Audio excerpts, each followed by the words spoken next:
پکتیکا برمل ولسوالۍ د پاکستان له بمبار وروسته طالبانو انټرنیټ قطع کړی. سلام، وخت مو بخیر. پام وکړئ د نن ورځې تازه او مهم خبر ته.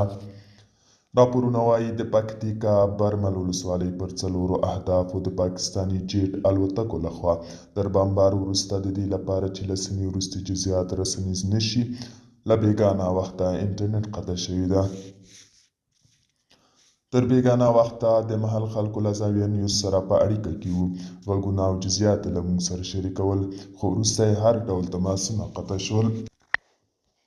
د برمل ولسوالۍ د شاوخوا سیمې اوسېدونکي تاییدوي چې د شپې ناوخته د طالبانو اضافي ځواکونه محل ته روان شول. دغه سیمه یې اوس په خپل کنټرول کې اخیستی، تر څو د ویجاړیو او تلفاتو لومړني جزئیات او عکسونه همداسې پټ پاتې شي. هلته د شپې ناوخته خلک له خاورو څخه د جسدونو او ټپیانو په ایستلو بوخت وو.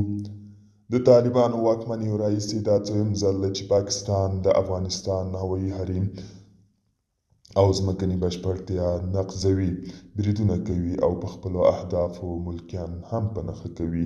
دوستانو، دا و د نن ورځې چمتو کړی خبر.